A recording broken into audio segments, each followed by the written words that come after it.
Alrighty, welcome back everyone. Scarland here, bringing you a new Neverwinter video. And today, as the title suggests, I have a new build that can now obtain all of your offensive stats maxed out at 90%. So we're at a point in the game now where this is possible, and the biggest question and concern is this build going to be viable? Can you use it? And is it going to be effective? Because I know a lot of people are just going to say, well, I slapped a bunch of things together, but the build itself is garbage. Well, that's not necessarily the case, and we'll go through everything. As always, this will be a longer video. It is a build video. But this is viable. It's not going to be 100%. You're not going to have 100% on these uptime all the time. Like, the upkeep on these is just simply not possible. But we're close. We're getting there. So we'll go through this. I'll show you guys that it is possible to hit all 5 of these at 90% now. I know Galactic Underwear has been working on viable builds trying to get 90% on all the offensive stats. No disrespect to him, of course, but like I said, this build is viable to a degree. There are things that make it a little weird. All the gear can be used by all DPS classes, so it doesn't really matter what DPS class you are. You can use this. All the gear is obtainable no matter what your class is. So anybody can use this. I'm not using anything special that only a Warlock has, per se. So let's go ahead. We're going to go through every single aspect of this. As you can see, all 5 offensive stats are maxed out at 90%. Power, accuracy, combat advantage, critical strike, and critical severity. So starting right off, we are a Warlock. We are Gith because we need that 5% combat advantage from the racial bonus. Dexterity, intelligence, the whole way through. Let's jump into the gear. So we have the Alliance Officer's Cap, which gives us that extra accuracy, 7.5%. Now we do have the Sharp Jacket of the Dragon Hunter here. Now a lot of people, when Dragon Hunts came out, they were going for that new Bone Devil Chestplate alternative, the upgraded version. However, in my opinion, this one is 1,000 times better. Especially on the Warlock, it might work the same on other classes, but I can get all 5 stacks almost instantly. I don't know if it's bugged or broke or working as intended, but if you're a Warlock and you use Hellfire Ring, you get instantly all 5 stacks, just like you do with Soul Investure.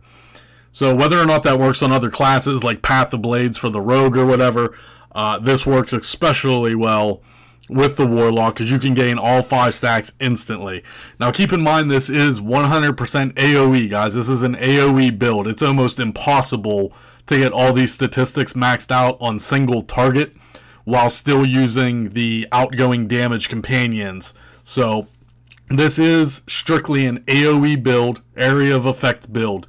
Again, so the Sharp Jacket gives us 15% critical severity. So instead of using that upgraded Bone Devil's Ribcage or whatever you want to call it, the updated version of that from the Dragon Hunts, which gives you 7.5% critical strike and 7.5% critical severity, we're just getting the 15% critical severity from our chest plate. Now, Wrist Guards of the Precipitation here, you can use any arms that you want here. I specifically like the Wrist Guards of Precipitation because we like to overcap our power. You can see that my power is actually overcapped by 11%, and there's a reason for that, and I use these Wrist Guards as a buffer to keep this maxed out, or at least as close to max as I can, because power is definitely the most important. You want to make sure you're hitting that 90% power, or you're just ultimately doing less damage, period. So I do use Wrist Guards. However, you can use whatever you want. There aren't really any valid arms in the game right now, in my opinion. So like I said, I use Wrist Guards of Precipitation just to boost and overboost my power. That way I know it's going to be capped. Now here's the fun part, guys. You're going to see my main hand and offhand. Yes, you're seeing that correctly. I'm using the Alabaster set.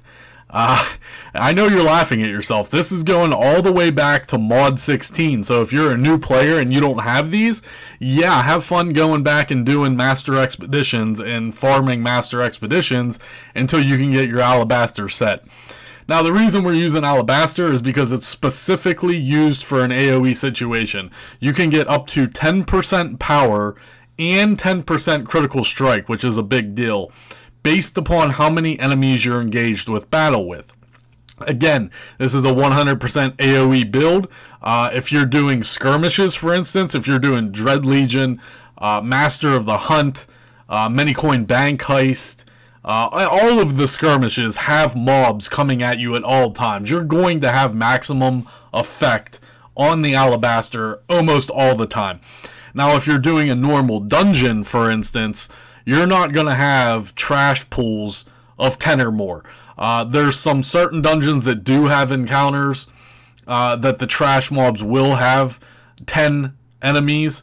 But most of the time it's going to be 3 to 5 enemies at a time, unless you are making it a point to pull big groups of trash mobs. So the bigger groups are better. You want to get maximum effect. Soon as you enter combat, it's going to tally how many enemies you have. So if you go into combat, you drop down your Hellfire Ring, for instance, and you're hitting, X amount of enemies, that's how much power and crit you're going to get. That's another reason why I use the Risk Guards, is because if, let's say, I don't have 10 enemies, I'm not getting that 10% from the Alabaster set. So like I said, yes, this looks good on paper, but theoretically, going into a dungeon, doing dungeons, doing skirmishes, you're not going to get these maxed out 100% upkeep all the time. It's just not going to happen.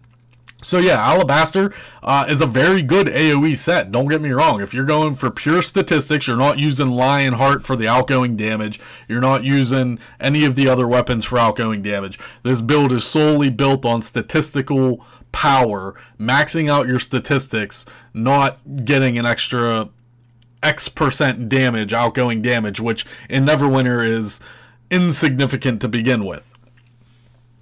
Now we have the Wasteland Wanderers for that extra 5% combat advantage, which is important, but keep in mind you need to be on top of the mobs. You need to be close to the mobs to get this 5%.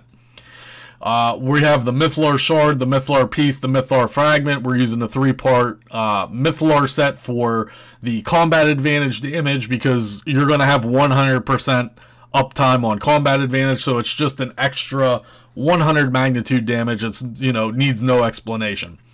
Now we do have the Soothsayer's Ring, which is 7% power, or 7% critical strike. The Waywatcher's Ring of Precision is encounter powered damage. Now this can be interchangeable with you Band of Air users. You will have to make one modification, which we'll go over later. But right now we are using the Waywatcher's Ring of Precision. Again, it's the encounter powers 5% damage. We have the Corroded Shirt, because again, 5% combat advantage is too invaluable not to be using.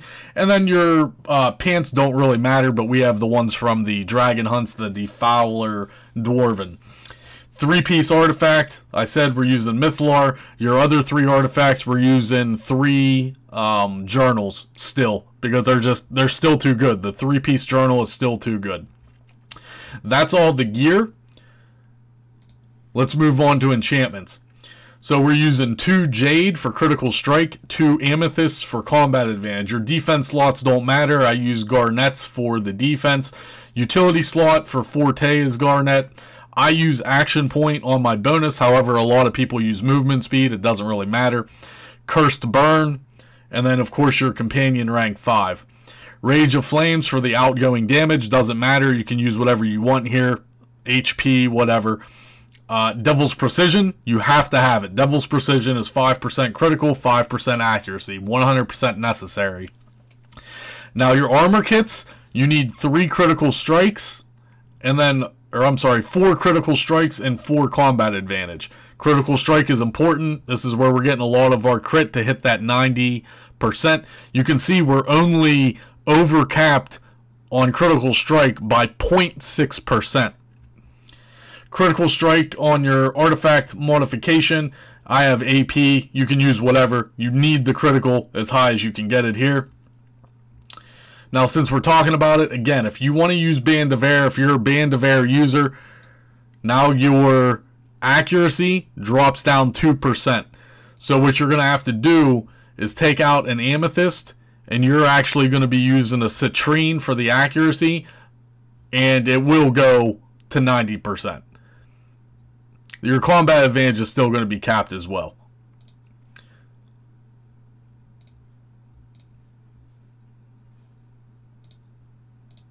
Again, I don't personally have a Band of Air. I don't use the Band of Air. I out DPS people that have Band of Air. So, and eventually when the Band of Air gets nerfed or whatever adjustments they make to it, I continue to use this setup. So we covered all that. We covered all that. Moving into the boons. Now this is another overcapping situation. Deathly Rage gives you 6% combat advantage, 6% power, and 6% critical severity. This is just an overcap feature. You don't have to use this. You can actually use Bloodlust for more damage. However, I always like to make sure, you know, if things aren't going appropriately on the chance to kill an enemy, I get 6% power, combat advantage, and crit severity. Our crit severity is actually overcapped by 7%. Power is overcapped 11%. Accuracy is overcapped by 3%. Combat advantage is 0.7. Critical strike is 0.6, and crit severity is 7.3. So, do you need the Deathly Rage? You don't have to, but like I said, there's going to be instances where you're going to need that overcap just to make up. Again, if you're using Alabaster, you might not get all that critical strike and power, so you need to make it up. Guild Stronghold boons, you need the critical strike, defense, and revive sickness, or whatever you want to use. Doesn't matter. Movement speed, whatever you want to use on defense and utility, but you do need the offensive for the critical strike. Moving into the mounts, of course we have Assassin's Covenant ×2, Gladiator's Gao, and then I've switched over finally to Combat Maneuver, which just, on the Warlock it's broken. There's a lot of things that are considered held, so or control effects rather. Theoretically, the only power should be Hadar's Grasp when you're controlling an enemy, but for whatever reason, Fiery Bolt sometimes procs Combat Maneuver, so I just have two of them on here again to compensate that combat advantage. You get, like, if you stack two of these, you get 3,700 or something. Oh, I don't even have it on. Hold on. So if you control the enemy here, we'll flop that on.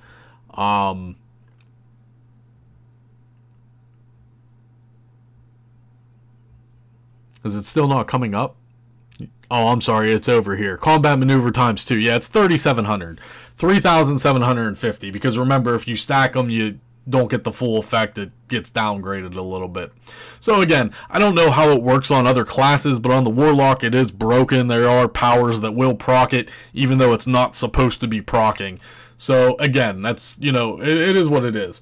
Combat power, I use the Inspiration, which is irrelevant. You could still use the Wings if you choose. Precision, again, is necessary for the critical strike, critical severity. Not so much the severity, but for the critical strike, you do need it. Callers, practical for rough AD. Sturdy and counter power, supportive stamina gain, unified movement speed. Now, Wayfaring, I'm still using AP. If you have a crit severity caller, you can still boost this even more on the overcap. Like I said, for instance, we're already overcapped on crit severity by 7.3. And that's using an AP caller. A lot of people have the crit severity caller, which is another 5% crit severity. Moving into companions. So we are using an augment. You have to be using an augment to reach these kind of statistics. We're using the Owlbear because it gives a ton of accuracy. So Tarnished Emerald ×2 is going to be accuracy, crit severity, and then Tarnished Diamond is combat advantage and defense. So you need all these from the Skellbite adventure. You got to farm it on 3 different characters. Moving into the powers here. Perfect Vision is helping us cap our accuracy. This is 7.5% accuracy. In your utility slot, you're using the Book Imp, which is accuracy and combat advantage. Now, in your offensive slot, we're using Drizzt, which is going to be 4.69, which is essentially 4.7. It's that high because we're also using Wolfgar, so it gives it a little boost. So Drizzt is critical strike, crit severity. Wolfgar in one of the universal slots is combat advantage, accuracy. In your defensive slot, you're going to use Forgotten Instincts, which is accuracy and combat advantage. And then your last universal slot is Staldorf, which is 7.5 combat advantage. So no proccing effects here. You don't have to worry in an AoE situation if you're using like Wild Hunt Rider, where you need your Wild Hunt Rider to proc to max out your combat advantage. Nah. We're done with that, okay? We want raw statistical hard cap stats, okay? I don't have to worry about proccing a Fire Archon or proccing the Wild Hunt Rider. No, we don't have time for that in an AoE situation. By the time you get to the mobs, they're going to be wiped out anyway. So that's companions. Moving into the feats, again, Warlock, Power of the Nine, Warlock's Curse, Risky Investment, Executioner's Gift, and Soulspark Recovery. And then our powers, Eldritch Blast, Dark Helix is a secondary, Fiery Bolt, Blades, Hellfire Ring, Dailies, Tyrannical, No Pity, No Mercy to get the 100% combat advantage uptime. Dust to Dust is just outgoing 5% damage. Now this is why the build is expensive. So Sunlords is needed, okay? If you take Sunlords off, you need the Sunlords.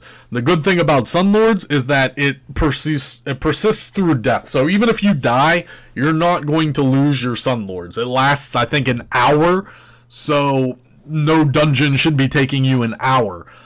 So stock up on your Sunlords. That's giving you 5% combat advantage, which we need to hit that hard cap. Now, this is one you don't need. The potions, like I said, we're overcapped on crit severity. Our crit severity is overcapped by 7.3%. Plus, again, remember, we have Deathly Rage that can proc another 6%. So, you don't need the Potency Flask. If we take that off, you're still going to be overcapped 2.3. And then, like I said, if your Deathly Rage procs, you're going to be overcapped regardless. So, you don't need a potion, but I always like to play it safe, and Potency Flasks are super cheap. These don't persist through death, so if you do happen to die, you're losing that buff anyway. Now here's the bread and butter. This is why this is expensive, because these are legacy watermelon sorbets. This is 10% accuracy and power. Now if we take the legacy off, you're still going to cap, even with the nerfed watermelon sorbets, on everything except accuracy. So if you're a super sweaty try-hard player and you want to use that pre-nerfed watermelon sorbet, which is 10% power, 10% accuracy, you're still capping your stats except accuracy. However, your accuracy is, you know, only 2% away from not being capped. And accuracy is a dump stat anyway. The 2% is not going to matter overall, but there are super sweaty players out there that want all 90%. You're going to have to use legacy watermelons. Hopefully you still have a stockpile available to you. But is it the end of the world? No. If you use the nerfed versions and only get the 5% power and 5% accuracy, you're still looking really good. You're just not going to hit that 90%. But it is possible. If you are super sweaty and you want to waste the money, then be my guest. It is possible. And again, Forger's Box is kind of irrelevant, even though I have it on. It does give 3% power. So if we take off the Legacy and the Forger's Box, you still are hitting your power. If you're, again, hitting 10 enemies with Alabaster. Remember, Alabaster's 10%, 1% per enemy. You need 10 enemies in an AoE situation. And that's pretty much it, guys. That's the video. I think I've gone over everything. Hopefully I didn't forget anything. But yeah, we're finally to a point in the game where you can now get 90% hard cap on all 5 offensive statistics. It should work on every DPS class. All the gear is obtainable. I showed you if you don't have a Band of Air, or if you do have a Band of Air, what you have to do. So we'll put the Band of Air back in there. Again, you have to take Amethyst, change it to a Citrine, and there you go. So you Band of Air users, yes, you can still hit 90% on all 5 offensive stats, even with the Band of Air. Again, I personally don't have it, so I choose to go this route. But, you know, it's an expensive build. Everything is expensive. I mean, it takes a lot to get all of this done. What do I need here? Oh, an Amethyst, right? Yeah, Amethyst. It is possible. Yeah, I don't have much more for you. That's 90% all offensive stats. Do I personally currently use this build right now? No, I do not. I have not used this in-game yet. I will be navigating toward it just to see how it does perform in-game. Like I said, yeah, it looks beautiful on paper. The biggest concern, again, is going back to that Alabaster set weapons.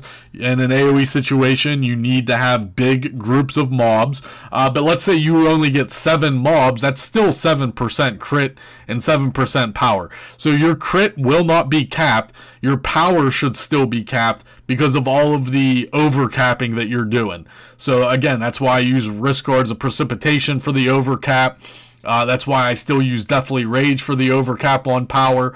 Unfortunately, you do not get Critical Strike from Deathly Rage. So your critical strike will go down based upon how many mobs you have with Alabaster. If you only have 7, then your critical strike's only going to be 83%, etc. You only have 5, it's going to be 85%. Do you need your critical strike at 90%? No. Do you need your accuracy at 90%? No. This is for that super sweaty, try-hard player out there that wants all offensive stats hard capped at 90%. It is now, 100% doable. I've shown it here. Hopefully you enjoyed the video. That's all I got for you today. If you have any questions, comments, or concerns, go ahead and leave them below. And yeah, I'll see you guys real soon.